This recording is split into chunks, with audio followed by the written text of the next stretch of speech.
Welcome to OPM, our online prayer meeting.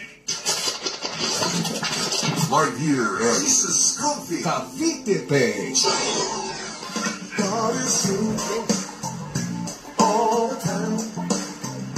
God is good all the time. God is good all the time. God is good all the time. Yes, God is good all the time and all the time. God is good. Yan. Good evening po sa inyong lahat mga kapatid. Yan. A blessed day to everyone. Yan. Salamat sa Panginoon sa pagsama nyo ngayong gabi.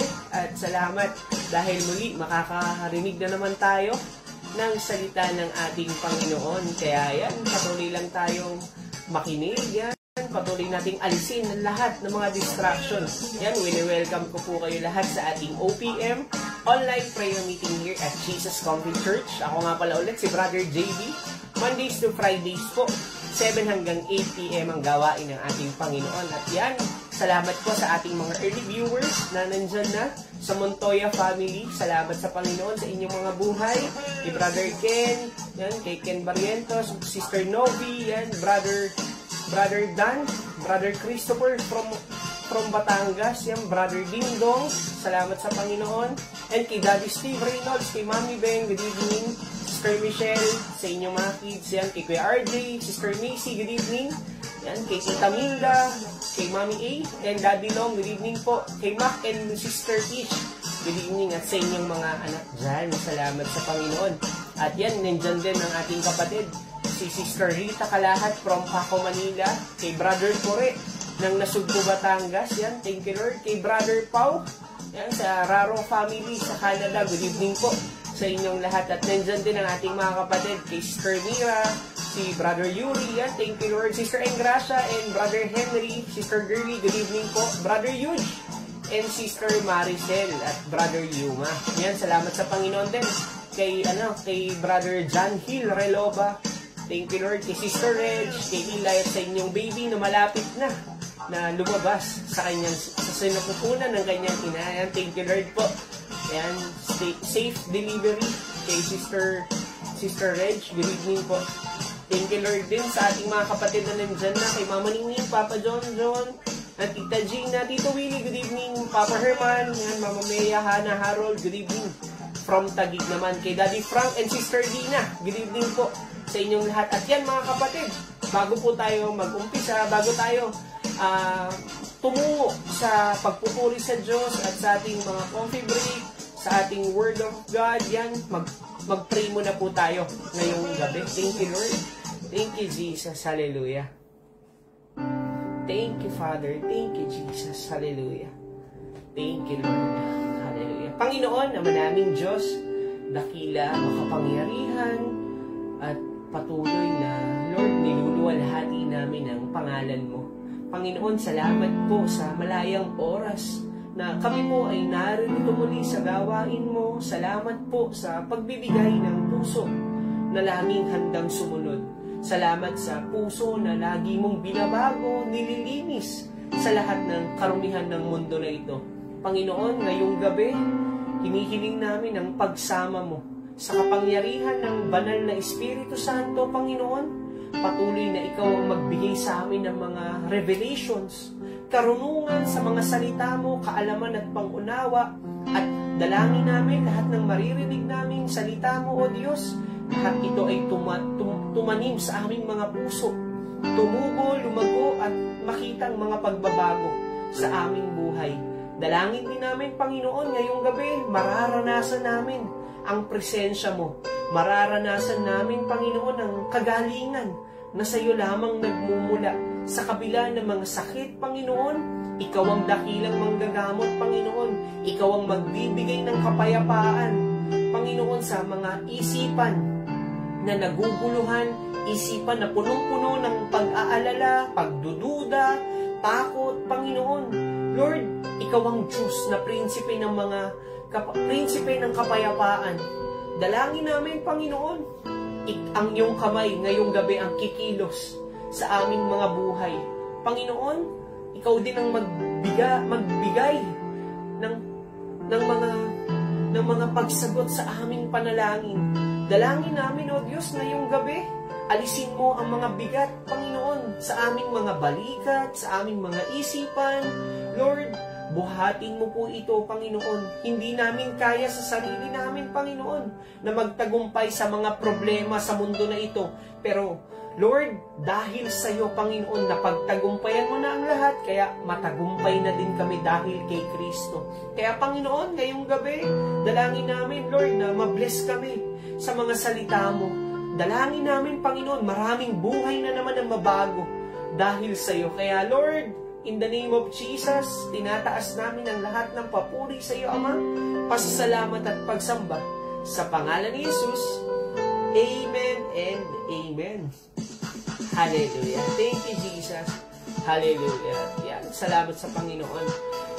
Ngayong gabi, mararanasan natin ang pagpapala mula sa ating Panginoon. Kaya stay ka lang dyan, kapatid.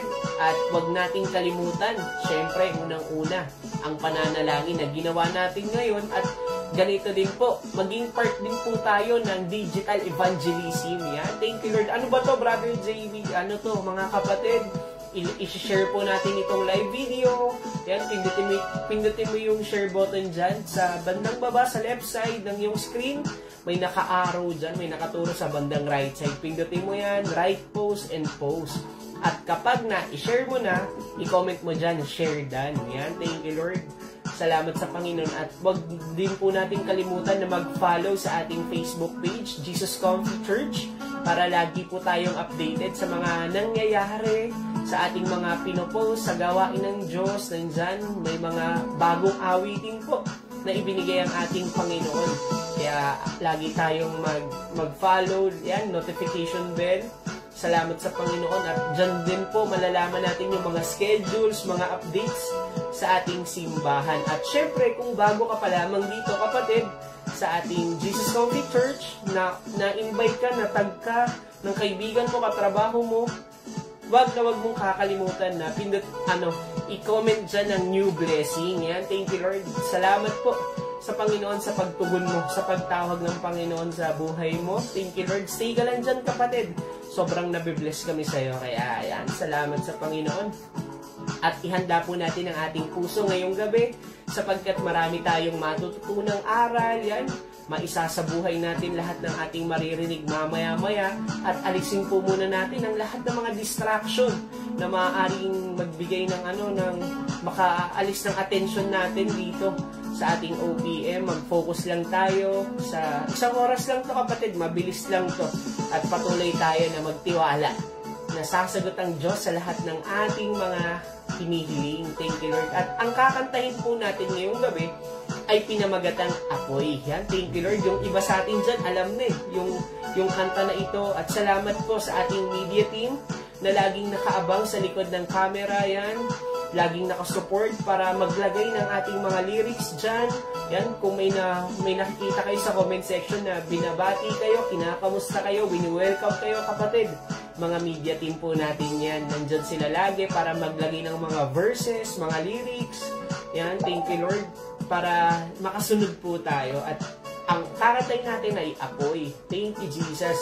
Yeah, awitin na po natin. Salamat sa Panginoon. Thank you, Jesus. Hallelujah. Thank you, Lord. Thank you, Jesus.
Salamat sa Panginoon.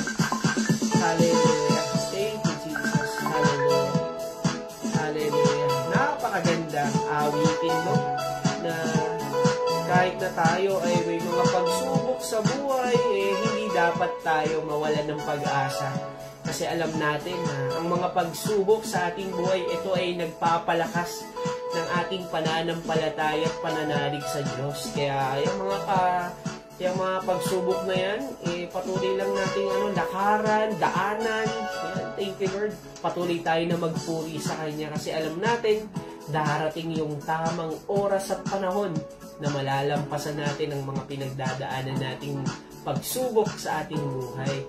Kaya yan mga kapatid, kung ikaw ay na-bless sa awitin natin, i-comment mo dyan, Amen, Hallelujah, Praise God. Thank you Lord. Ang title po nun ay Apoy. Yan, salamat sa Panginoon. Kasama natin na umawit kanina si Pastor Roban and Sister Isabel. At salamat sa mga worship team natin dyan na patuloy din na umaawit sa ating Panginoon. Thank you Lord. Kasi yung pagpuri natin sa Panginoon, pagbabalik yan ng pasasalamat sa Kanya sa lahat ng ginawa ng Diyos sa ating buhay. Mabuti ba ang Diyos sa buhay mo? Comment mo na lang dyan. Hallelujah. Thank you, Jesus. At yan, mga kapatid, hindi lang po sa OPM natin pwedeng marinig yun. Pwede mo rin siyang gawing playlist araw-araw, every time na ikaw ay may quiet time, Yan, to worship God. Yan, nagjo-journal ka. Yan, nag-worship ka. Yung iba, habang naglilinis ng bahay, pinapatugtog. Meron po kasi tayo sa YouTube channel niyan. Jesus Comfy Cavite. Yan, punta ka dyan sa YouTube channel. Type mo lang yan. At kapag nandun ka na, kapatid, wag mong kakalimutan na mag-subscribe. Yan, pindutin mo yung notification bell. Yan, para lagi kang updated sa mga bagong music videos na ilalabas ng ating church. Yan, salamat sa Panginoon at i-share mo na din yan sa ating mga kaibigan, kamag-anak, yan, para mapakinggan din po nila yung awitin na yan. Thank you, Lord.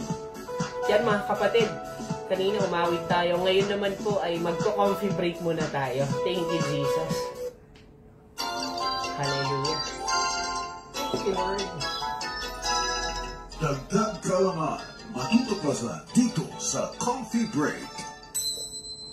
That's a good idea.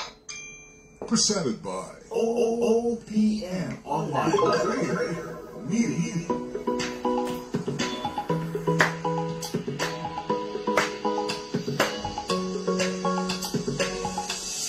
Yan, thank you Lord. Salamat sa Panginoon. Thank you Jesus. At alam nyo mga kapatid, dito po sa ating babasahin ngayong gabi, nasa awit po tayo, chapter 136. At we encourage everyone na patuloy po tayong magsaliksik, mag-aral, magbasa ng salita ng Panginoon. Kasi ito po ay magiging buhay natin araw-araw at magpapalakas sa lahat ng ating laban. Magbibigay ng katagumpayan sa atin. Kaya thank you Lord. At yan mga kapatid, gusto ko pong i-share sa inyo ang awit chapter 136 verse 23 to 25. Sabi po dito, di niya nilimot ng tayo'y malupig ng mga kaaway. Pag-ibig niya'y tunay, laging tapat kailanman. Sa verse 24, pinalaya tayo nang tayo'y masakop ng mga kalaban. Pag-ibig niya'y tunay, laging tapat kailanman. Amen? Sa 25, lahat ng pagkain ng tao at hayop, siyang nagbibigay. Pag-ibig niya'y tunay, laging tapat kailanman. Alam nyo, habang binabasa ko to, inumpisahan ko to sa verse 1, sabi ko, bakit pa ulit-ulit na sinasabi ni Haring David na pag-ibig niya'y tunay, laging tapat kailanman? Bakit ba? Kasi dito po, dito sa kanyang buhay, marami siyang pinagdaan ng mga pagsubok. Dito nalupig sila ng kaaway. Hindi naman every time na sila po ay nakikipaglaban or nakikipaggera, lagi silang nagwawagi. Minsan may pagkakataon na natatalo, minsan nasasakop sila. Pero alam nyo mga kapatid, lagi niyang sinasabi yung pag-ibig niya'y tunay, laging tapat kailanman. Kasi bakit? Hindi lang naman tayo dapat magpasalamat sa Panginoon kapag tayo ay may mga pagpapalang natatanggap. Even na kung tayo ay nagiging talunan din sa buhay, may mga problema tayo, lagi nating alalahanin na ang pag-ibig ng Diyos sa atin ay laging tunay. Lagi siyang tapat kailanman. Kasi bakit? Alam nyo, noon wala naman, parang sa buhay natin noon, wala naman tayong mga trabaho, wala naman tayong mga bagay na meron tayo ngayon. Pero lahat ng to dahil sa pag-ibig niya sa atin. Dahil mahal na mahal tayo ng Diyos. Di ba kapag nga tayo nagmamahal sa isang tao, ibinibigay natin ang lahat sa Kanya. Lalo na ang Diyos Ama na nagbigay ng buhay sa atin. Ikaw ba ay laging may kalakasan? Lagi mong ipagpasalamat yan sa Diyos? Ikaw ba ay may kagalingan na sa Kanya nagmumula? Lagi mong ipagpasalamat yan sa Diyos? Alam nyo, dito pinapakita lang ni Haring David na kahit na siya ang pinakamataas sa kanyang kaharian, ibinabalik niya pa rin yung papuri sa Panginoon. Lagi niyang inaalala dahil lahat ng meron ako galing sa Kanya. Dahil yon sa pag-ibig ng Diyos sa atin. Kaya mga kapatid, alam niyo ba ang ginawa ni Kristo sa ating buhay kahit na hindi natin deserve ang buhay na walang hanggan? Binigay niya yung sarili niyang buhay para tayo ay magkaroon ng kaligtasan sa langit. Kahit na hindi natin deserve yun, kapatid, lahat ng yan dahil sa kanyang pag-ibig, dahil lagi siyang tapat kailanman. Kaya wag nating iisipin na kapag tayo ay may mga pagsubok na pinagdadaanan, pinababayaan na tayo ng Diyos, kapatid. Nais ng Diyos na maranasan mo yung pag-ibig niya sa buhay mo. Nais ng Diyos na maranasan mo yung kanyang katapatan. Kaya anong dapat natin gawin? Purihin natin siya. Araw-araw, purihin natin siya. Sa lahat ng oras, may pagsubok man o pagpapala, lagi nating ibalik ang lahat ng pasasalamat sa kanya. Kaya yan ang ating coffee break ngayong gabi. Thank you, Lord. That's a good idea. Presented by OPM Online Prayer Meeting.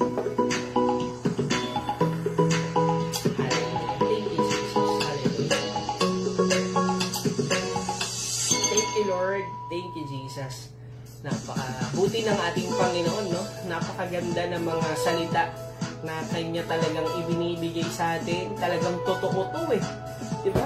May mga pagsubok tayo, nakakalimutan na natin na magpasalamat sa Kanya.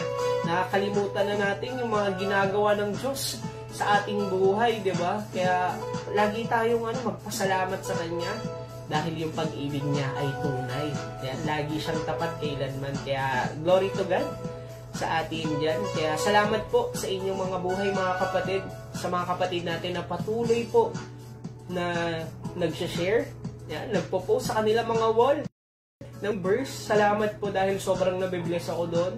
Kapag nasa kalsada ako, biglang may magno-notify, may nag-post ng ganito. Mababasa mo na lang talaga na grabe yung word ni Lord. Thank you, Jesus. Kasi ito yung buhay natin eh, diba? Bilang mananampalataya ni Kristo. Kaya, yan mga kapatid, we invite you sa ating Sunday service. Every Sunday po, 11:30 hanggang 1:30 po yan. Sa Gig Mall, sa Pulang Lupa lamang po yan. Yan, patuloy ko po kayong ini-invite. Sama-sama po tayo magpuri sa Panginoon. Sama-sama tayong umawit sa Kanya, magpasalamat. Unahin natin siya tuwing unang araw ng linggo. At alam natin na si Lord may hawak ng 6 na araw eh, di ba? Kaya yung pang-7 araw, ibigay natin sa Kanya kasi ang Diyos ang magpapala sa atin. Kaya yan, ini-invite ko rin po kayo sa ating Bible study. Alas 8 po yan ng gabi. Wednesday po, kasama natin si Pastor Roban at ang ating mga kapatid via Zoom. Yan, thank you Lord at may pinapagamit po ang Diyos sa atin na digital na talaga, no? Facebook minsan, Messenger, yan ngayon Zoom, para maraming maabot, nasaan man bansa, nasaan man lupalop ng Pilipinas, talagang makakaabot ng salita ng Panginoon. Thank you, Jesus. At yan mga kapatid, ihanda na po natin ang ating Bible, notebook at ballpen, at buksan po natin ang ating Biblia sa unang Pedro, chapter 4, verse 12 to 14. Yan. Unang Pedro, chapter 4, verse 12 to 14. At habang inahanap mo kapatid, nagpapasalamat ko ang ating Panginoon, ang ating church, sa ating mga faithful kingdom partners na patuloy po na nag-uumapaw sa kanilang puso ang pagbibigay, patuloy na pag-support sa gawain ng Panginoon sa ating mga ministries. Ngayon pa lamang po, umani po kayo ng masaganang pagpapala, gustong takal, siksik, liglig at umaapaw. Thank you, Jesus. At yan, we encourage everyone din po kung ikaw ay patuloy na binibless ni Lord, kapatid. Patuloy po tayo na maging part ng kingdom partners. Yan, thank you, Lord. At sigurado, ang Diyos hindi mo matatalo sa bigayan. Mararanasan mo ang kanyang pagpapala. Bubuksan niyang durungawan ng langit para sa iyo, kapatid. Iingatan ka niya, bibigyan ka niya ng protection, provision, yan, kagalingan sa iyong mga sakit, kapatid. Si Lord kayang gawin niya lahat at ibalik lang natin sa Kanya ang lahat ng to through giving. Dito natin maaaring i-worship si Lord yan sa ating kayamanan dito sa mundo, di ba?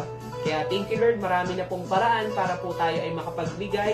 May GCash and bank account na po tayo. Yan, nandyan po sa ating comment section ang ating GCash. Yan, para makapag-send ka po ng iyong support sa gawain ng Panginoon para sa pagpapalaganap ng Kanyang salita. Nandiyan ka na ba sa unang Pedro, kapatid? Comment mo na lang, amen. Unang Pedro, chapter 4, verse 12 to 14. Amen, hallelujah. Basahin po natin. Thank you, Jesus. Hallelujah. Sabi dito sa verse 12, mga minamahal, huwag na kayong magtaka sa mabibigat na pagsubok na inyong dinaranas na para bang ito'y di pangkaraniwan. Sa halip, magalak kayo sa inyong pakikibahagi sa mga paghihirap ni Kristo upang maging lubos ang inyong kagalakan kapag nahayag na ang kanyang kaluwalhatian. Sa verse 14, pinagpala kayo kung kayo'y kinuputya dahil kay Kristo, sapagkat sumasa inyo ang Espiritu ng kaluwalhatian, ang Espiritu ng Diyos. Manalangin tayo. Panginoon, Ama naming Diyos, dakila at makapangyarihan, salamat po sa pagbasa ng iyong mga salita. Salamat po dahil itatanim mo ito sa aming puso, tutubo, lalago, at magbibigay ng pagbabago sa aming buhay. Panginoon, hinihiling namin ngayong gabi ang kapuspusan ng banal na Espiritu Santo. Bigyan mo kami ng karunungan, kaalaman at pangunawa sa iyong mga salita. Dalangin namin, hindi lang kami basta makinig. Dalangin namin maisabuhay namin ang lahat ng aming maririnig sa iyo, O Diyos. Dalangin din namin, Panginoon, lukuban mo kami, O Diyos, ng iyong banal na dugo. Alisin mo ang lahat ng mga takot, pagdududa, gawa ng kaaway, bulong, in the name of Jesus. Sinasawata namin ito sa pangalan ni Jesus. Kaya Lord, ikaw ang maitaas sa gabi na ito, gamitin mo ang iyong lingkod sa araw na ito, sa pangalan ni Jesus. Amen and amen. Hallelujah. Thank you, Jesus. Hallelujah. Thank you, Lord. Napakaganda ng salita ng Panginoon ngayong gabi, no? Kaya, glory to God. At yan, mga kapatid, kung kakapasok mo pa lamang, welcome na welcome ka sa ating OPM, online prayer meeting here at Jesus Coffee Church. Ako pala ulit si Brother JB, Mondays to Fridays, 7 hanggang 8 p.m. lamang tayo. At yan, mga kapatid, ngayong araw po, pag-uusapan natin yung suffering. Yung word na suffering. Ano ba ang ibig sabihin ng suffering? Kapag naririnig nyo ito, yan. Suffering, Brother JB, minsan, pagdurusa. Yung paghihirap. Diba? Yung mga hardships, mga pagsubok na pinagdadaanan ng isang tao. At marami sa atin ngayon, nakakaranas nito. Diba? Lalo na nung may nabalita na yung isang bus nasunog. Diba? Namatay lahat ng mga nakasakay doon at napakasakit nun para sa mga magulang.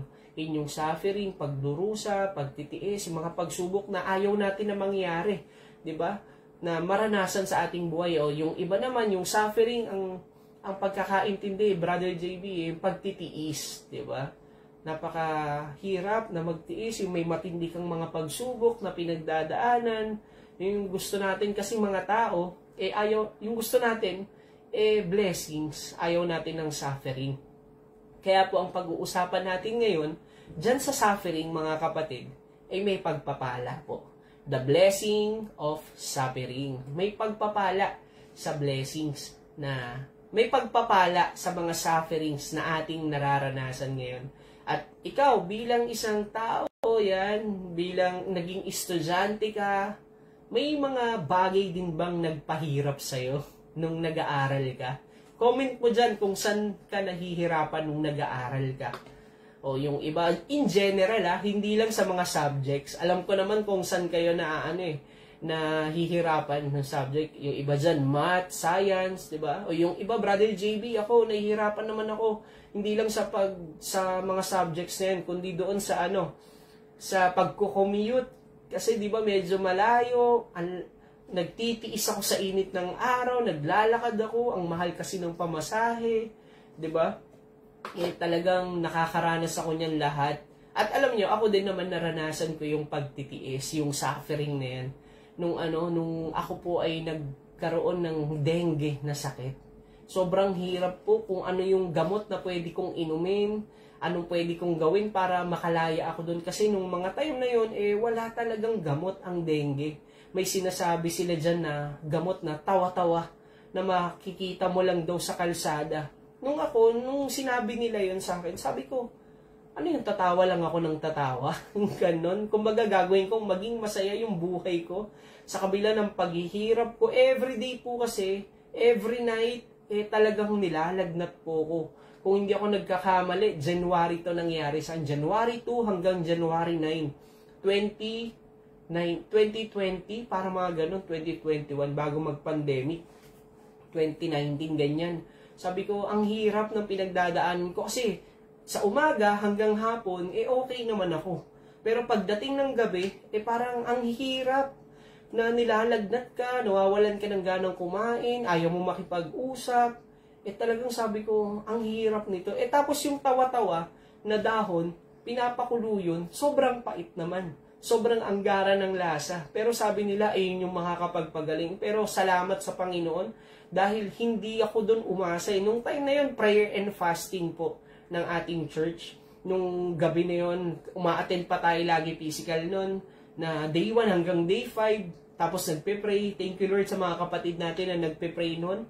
Na thank you Lord din kay Pastor kasi hindi ako nakakapakinig nun kasi sobrang lata ako nun na parang natutulog na lang ako dun sa church ng gabi na yon. Pero thank you Lord sa mga prayers kasi wala akong ininom na gamot nun. Yung pagtitiis ko nun, hindi ko makain yung gusto ko, sobrang hirap. Pero kaya ko po na-share yun kasi tayong mga mananampalataya, hindi tayo exempted sa mga pagsubok sa buhay.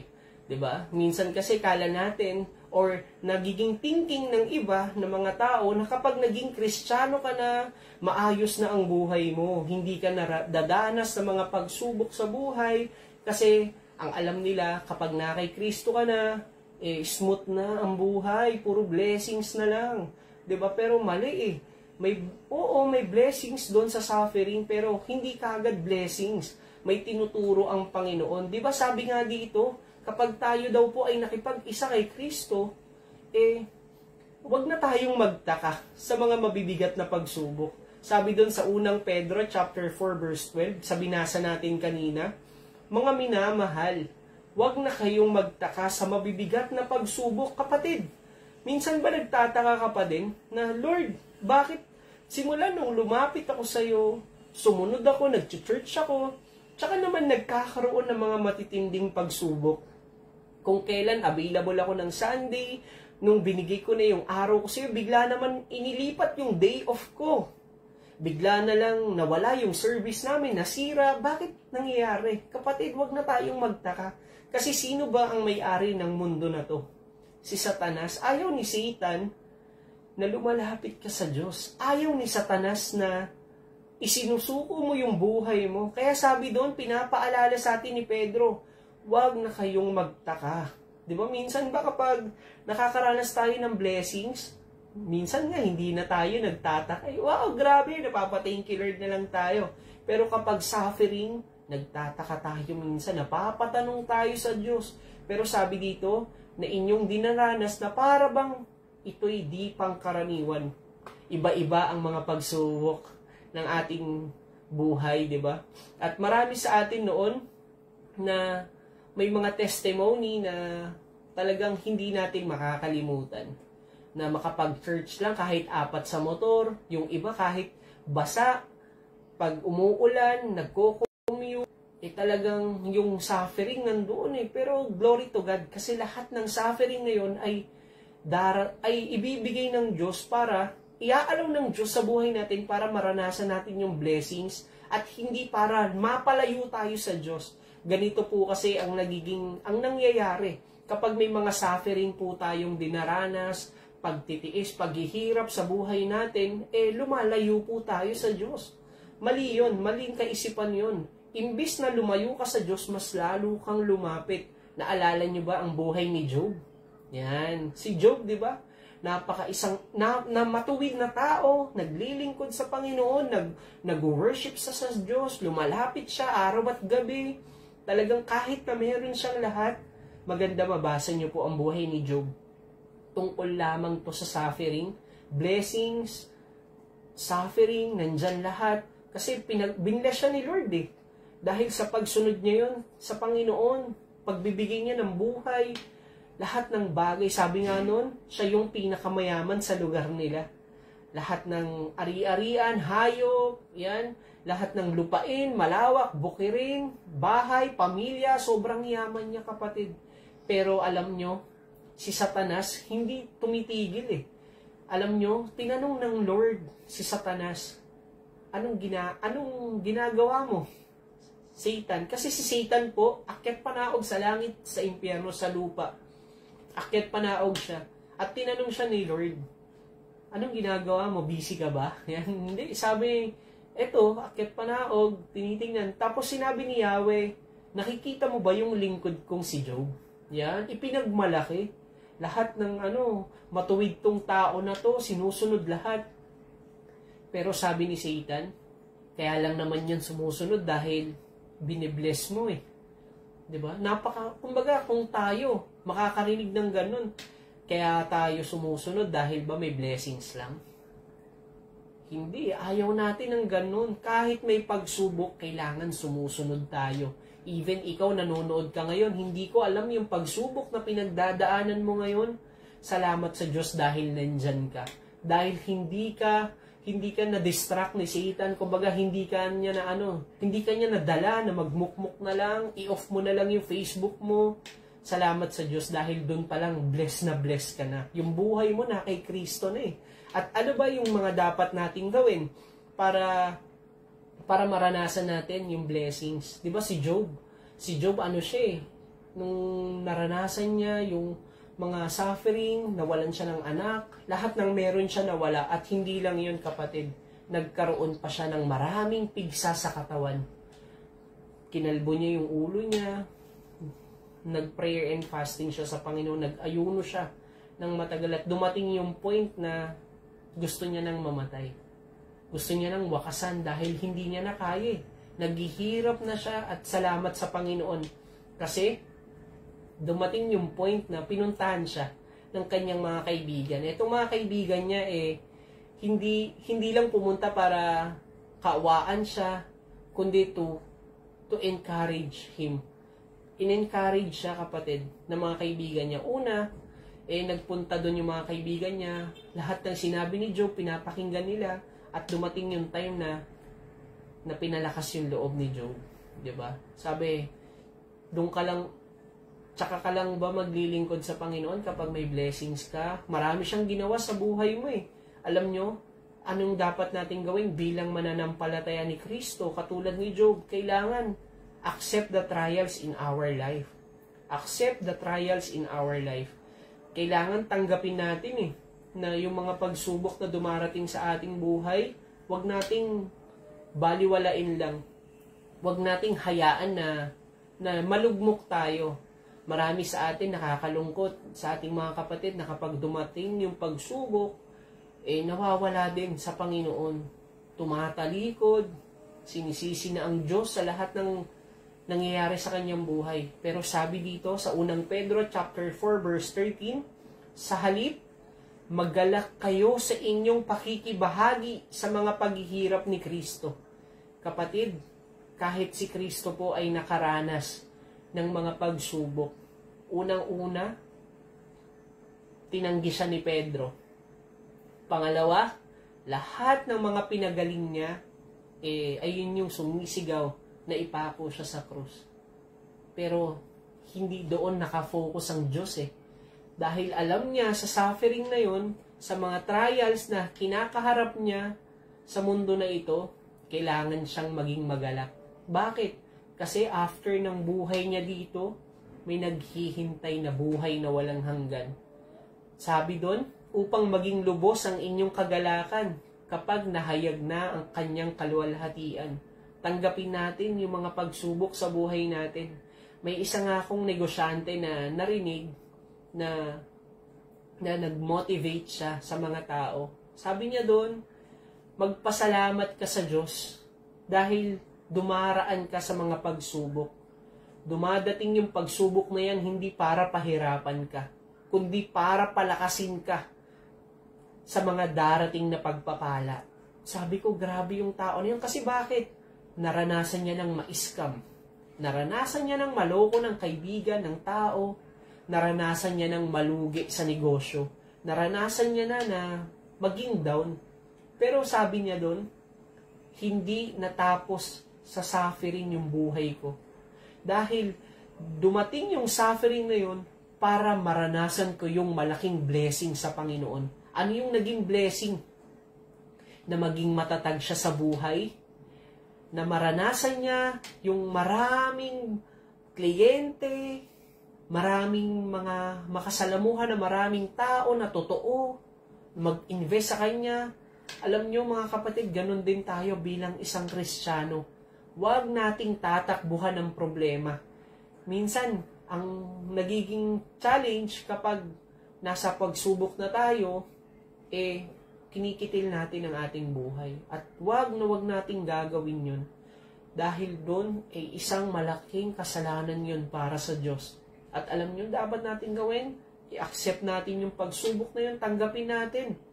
Kasi darating yung panahon na magiging blessing sa'yo yan. Alam nyo mga kapatid, marami na tayong narinig na testimony sa church. At isa lang dito yung gusto kong i-share sa ating mga kapatid na talagang na-bless din ako sa kapatid natin na to, na si Brother Mike, sa kanyang family, na Sister Annie.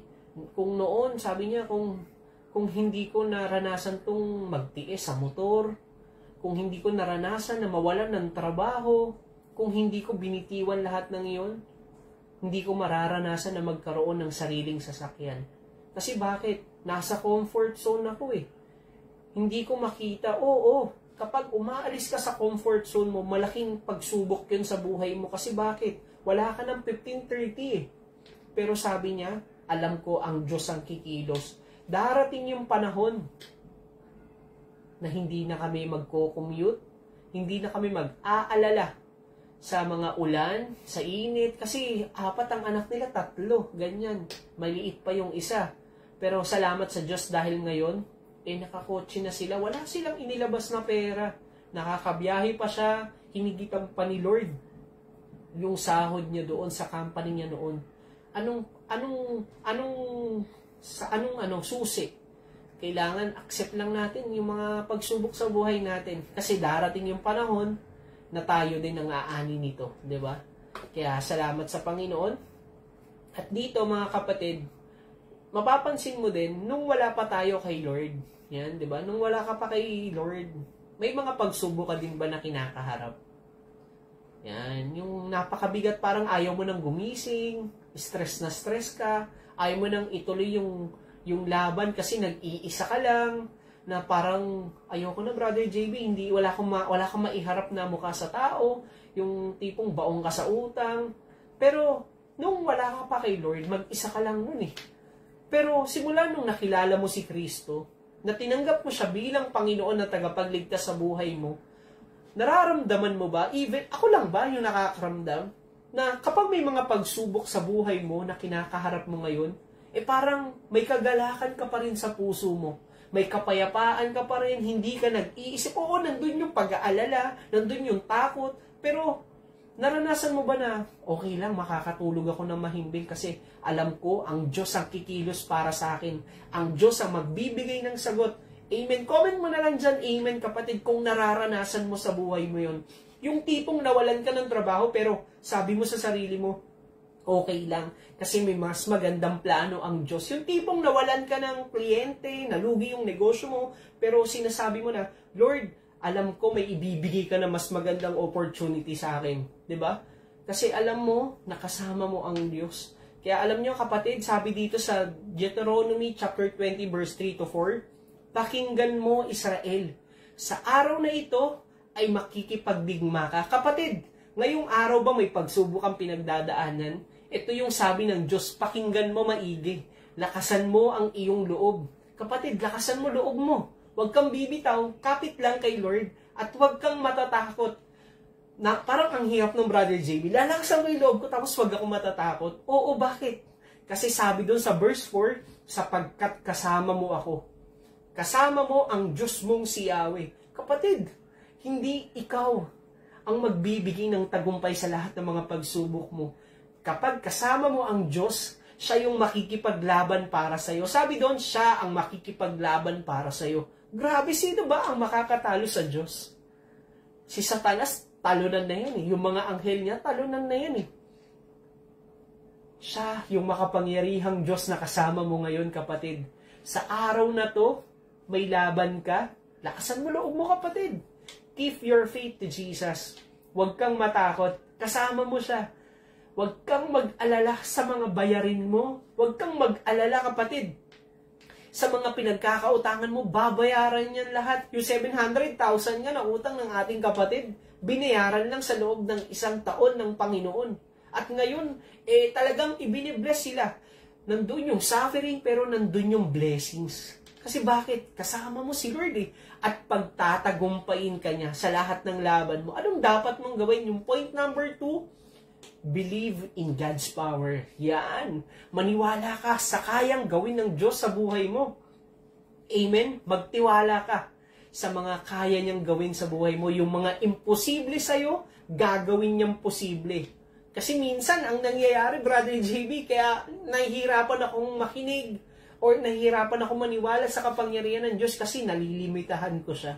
Minsan kasi ang tingin natin sa Panginoon, maliit lang Kasi malaki na yung pagsubok.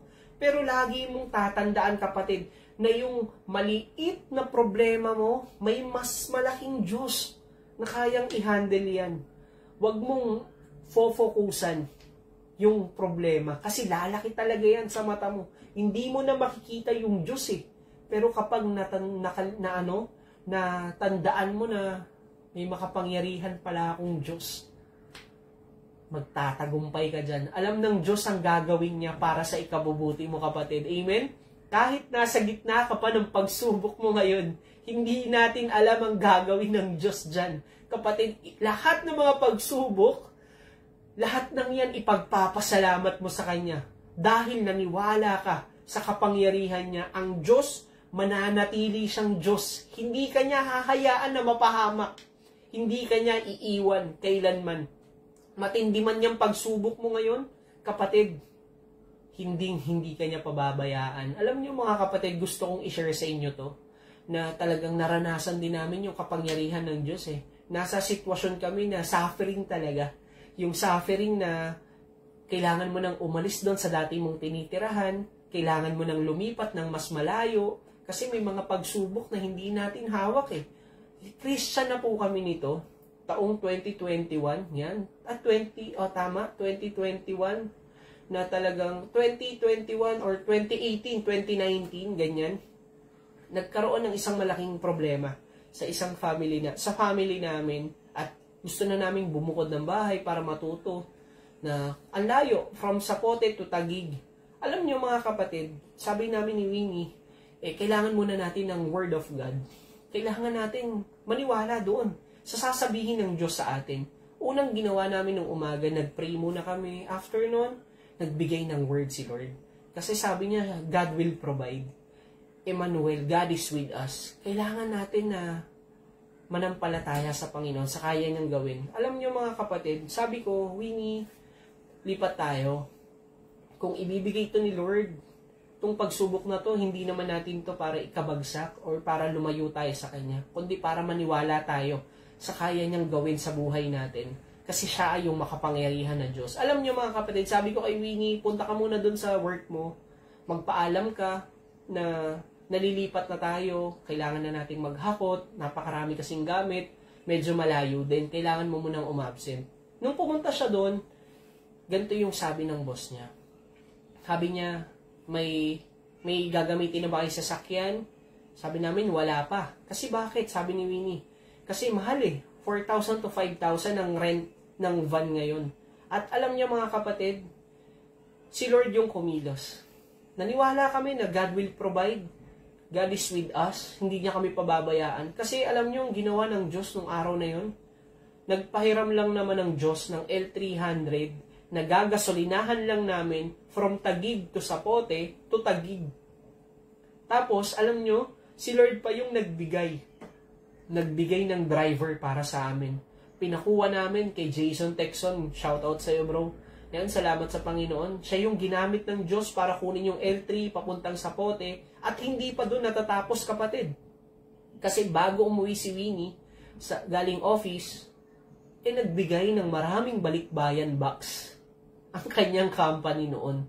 Talagang sabi ko, Lord, confirm, salamat sa Panginoon. Nandun yung suffering, yung lungkot, kasi aalis ka na, lilipat ka na naman, transition, napakahirap nun Pero kung maniniwala ka lang sa kapangyarihan ng Diyos sa buhay mo, yung kapangyarihan na hindi mo maaarok, yung kapangyarihan na walang makakapantay sa mundo na ito, si Lord lang makakagawa. Kaya alam nyo mga kapatid, Sabi ko nga, Lord, salamat dahil may mission pala kami doon. Nung pumunta na kami ng Taguig, nakalipat na kami, pinrovide ni Lord. Dumating yung point naman na may purpose, may mission kami. Kasi yung mission namin doon, madala ang buong sambahayan ng aking biyenan. Yan. Kala Papa Herman, Mama Mea, thank you Lord. Sila naman yung maligligtas, maisama namin sa church. Yun pala yung purpose ng pagpunta namin doon. Kaya sabi ko nga, Lord, kapag may mission ka, may provision kang ibibigay. At nangyari nga, kasi dumating yung point na nagkaroon ng sasakyan sila Mama, at nandun din yung puso nila na umattend every Sunday after ng pandemic. At hanggang ngayon po, napakalaking blessing po nun para sa amin. At hindi lang po pamilya ni Sister Winnie ang nasa church natin, kundi yung buong pamilya ko rin po. Kaya salamat sa Panginoon. Alam nyo mga kapatid, kung usapang suffering lang naman, wala nang makakagawa o makakahigit pa sa ginawa ng ating Panginoon na si Jesucristo. Kasi bakit? Tinanggap niya yung suffering na dapat tayo yung dadanas. Yung tayo, yung dapat na ipapako sa krus at diretso impyerno tayo. Dahil bakit? Tayo ay makasalanan. Hindi natin naabot yung standard ng Diyos. Siya yung nakaranas ng pag-uusig, yung paghihirap, pagtitiis, pagbubugbog, at higit sa lahat, yung pinakamahirap, yung kamatayan. Napakasakit nun. Yung tipong wala ka naman talagang kasalanan, pero bakit ako? Kung iisipin mo yun, baka kung ikaw ang Diyos, kung ikaw si Jesus, anong gagawin mo? Maaring tinawag mo na ang buong anghel, ang mga anghel sa langit para iligtas ka. Pero hindi lahat. Hindi lahat kayang gawin yun. Kasi bakit? Hindi tayo Diyos. Si Jesus, kahit kaya niyang gawin yun, na iligtas yung sarili, hindi niya ginawa. Kasi bakit? Iniisip niya tayo. Iniisip ka niya. Gusto ka niyang bigyan ng buhay na walang hanggan, kapatid. Kahit na kamatayan, hinarap niya para sa'yo.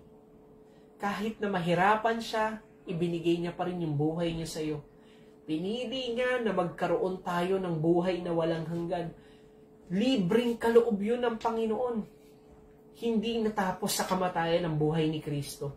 Dahil after namamatay ni Kristo, after 3 days, higit sa 500 ang nakakita na muling pagkabuhay ni Kristo. Umakyat siya sa langit, kapatid. Umakyat siya sa langit. Siya'y buhay at nabubuhay magpakailanman. Ano ba dapat nating gawin, kapatid? Marahil ikaw nanonood ka ngayon, Brother JB. Punong-puno ko ng paghihirap ngayon eh. Punong-puno ko ng mga pagsubok. Hindi ko na alam kung paano masusolusyonan to. Kapatid, daanan mo lang yung mga pagsubok na yan. Daanan mo lang. Hindi ka nag-iisa. Lagi mong tatandaan yan. Maniwala ka sa makapangyarihang Diyos na nagbigay sa atin ng buhay. Hindi ka ilalagay ng Diyos dyan kung hindi mo mapagtatagumpayan yan. Lagi mong itanim sa puso mo yan. Kung noon wala ka kay Kristo, nag-iisa ka sa laban, kapatid, ngayon, nandyan ang Diyos para tulungan ka. Pagtatagumpayin ka niyan sa lahat ng laban mo. Anong dapat mong gawin? Isuko mo yung buhay mo sa Kanya. Wala ka nang ibang magagawa kundi isuko ang lahat sa Kanya, lalo na ang buhay mo. Kaya kapatid, we encourage you, sabayan mo ko sa panalangin ngayong gabi. Hindi aksidente na naririnig mo to, may pinagdadaanan ka, kapatid. Ito talaga yung word ni Lord para sa atin, para sa akin at para sa iyo. Kaya taas mo 2 kamay mo, pikit mo 2 mata mo, yuko mo yung ulo mo, tapos sabihin mo, Panginoong Jesus. Sige, huwag kang mahiya, kapatid, sabihin mo, Panginoong Jesus, sa akong makasalanan, marami akong pagkukulang, kasalanan na nagagawa sa iyong harapan. Panginoong Jesus, pinagsisisihan ko na po ang lahat. Binubuksan ko po ang aking puso, ang aking buhay. Tinatanggap kita bilang Panginoon at tagapagligtas. Panginoong Jesus, salamat po sa pagpapatawad mo at sa buhay na walang hanggan sa langit kasama ka. Sa pangalan ni Jesus, Amen and Amen. Hallelujah. Thank you, Jesus. Hallelujah. Kapatid, tinanggap mo ba si Jesus bilang Panginoon na tagapagligtas sa buhay mo? Sinabayan mo ba ako sa panalangin? Kapatid, congratulations. Dahil lahat ng kasalanan mo, simula nung umpisa hanggang ngayon na tinanggap mo siya, kapatid, inalis na lahat ng Diyos yun. Ang dapat nating gawin, mamuhay tayo ng maayos, matuwid. Kapatid, nilinis ka na sa lahat ng karumihan mo. Sumunod tayo sa ating Panginoon. Kaya yan, mga kapatid, in 5 minutes, tapos na po tayo. Mag-pray po ulit tayo sa Panginoon. Alam natin siya, ang ating kasama, siya ang sasagot sa lahat ng ating panalangin. Kaya yan, pray ulit tayo. Thank you, Jesus. Hallelujah. Thank you, Father. Panginoon, naman naming Diyos, dakila at makapangyarihan. Salamat po, Panginoon, sa mga salita na aming tinanggap ngayong gabi. Salamat, Panginoon, dahil ito ay nagbibigay kalakasan, lakas ng loob, katatagan, Panginoon, pananampalataya na buhay na sa iyo lamang nagmumula. Panginoon, salamat po dahil ngayong gabi patuloy na binabago mo ang aming buhay. Patuloy na mararanasan namin ang mga pagpapala sa kabila ng mga pagsubok na aming pinagdadaanan. Lord, sabi mo sa iyong salita, lakasan namin yung loob namin, Panginoon. Tatagan namin, Panginoon, sapagkat ikaw ang makikipaglaban sa amin sa lahat ng gawa ng kaaway, sa lahat ng mga pagsubok na ito, Panginoon. Pagtatagumpayin mo kami, Panginoon. Lord, salamat dahil ikaw ang Diyos na makapangyarihan. Ikaw ang Diyos na walang katulad. Lord, ikaw yung Diyos na tapat kailanman. Kaya we pray, Panginoon, sa mga kapatid ko, Panginoon, na patuloy na naguguluhan, patuloy na hindi nila alam yung solusyon sa mga problema nila, Panginoon. Puspusin mo sila ng iyong banal na Espiritu Santo. Maranasan nila, Panginoon, ang kapangyarihan mo. Maranasan nila, Panginoon, ang pagtatagumpay mo sa kanilang buhay. At we pray din, Panginoon, sa mga kapatid namin na may mga sakit. In the name of Jesus, may cancer, may disease, Lord, may sakit sa balat, may bukol, Lord, in Jesus' name, may cancer. In the name of Jesus, Panginoon, may lung cancer, Lord, in Jesus' name, hindi maayos, Lord, yung kidney, in Jesus' name, Panginoon. Ikaw ang patuloy na magbigay ng kagalingan sa kanila, Panginoon. Unang-una, sa kanilang isipan, bigyan mo sila ng kapayapaan, Panginoon. Lord, nagpagaling ka 2,000 years ago at hanggang ngayon nagpapagaling ka, Panginoon. Marami kaming mga kapatid na iniligtas mo sa bingit ng kamatayan, Panginoon. At ngayon, Panginoon, naglilingkod, nagpupuri sa iyo, Panginoon, in the name of Jesus, Lord, sa pagsagot mo sa aming mga panalangin. Dalangin ko, Lord, yung mga kapatid ko na nahihirapan ngayon, Lord, pagpupuri ang ibabalik nila sa iyo, Panginoon, sapagkat malakas ang kanilang katawan, ang kanilang isipan, Lord, pinagtagumpay mo na sila sa lahat ng gawa ng kaaway, Panginoon. At Lord, salamat din po sa mga provision na ibinigay mo sa bawat isa. Patuloy na hindi ka magkukulang. You are a provider, Panginoon. You are Jehovah Rapha, Panginoon. Salamat sa lahat, Panginoong Jesus. At Lord, tinatanggap na namin ang sagot sa lahat ng aming panalangin at ibinabalik namin ang papuri sa iyo, Ama, pasasalamat, pagsamba.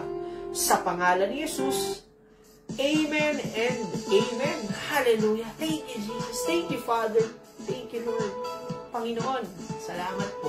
Yan, mga kapatid, salamat sa Diyos. Kanina, sumabay ka ba sa panalangin? Tinanggap mo ba si Jesus bilang Panginoon na tagapagligtas sa buhay mo? Kapatid, congratulations. Pinatawad ka na ng Diyos sa lahat ng kasalanan mo at binilang ka niya na tawaging anak ng Diyos. Yan, salamat sa iyo. Anak tayo ng Diyos, kaya patuloy tayo na maglingkod, patuloy tayong sumunod sa kanyang kalooban. Kaya yan, kapatid, kanina, yan, salamat sa Panginoon. Sabay-sabay tayo na ideklara ang I am a child of the Most High God. I am blessed. I'm full of wisdom, full of power, full of potential. I can do all things. I will overcome. I have a great destiny in Christ. I believe it and I receive it In Jesus' name. Sigaw mo para sa inyo. Messiah, that is Jesus Christ, the King of Kings, and the Lord of all Lords. Thank you for watching po mga kapatid sa ating OPM online prayer meeting here at Jesus Coffee Church. Ako pala ulit si Brother JB, Mondays to Fridays, 7 hanggang 8 p.m. lamang tayo. Good night sa inyong lahat. God bless and see you again. God bless. Bye.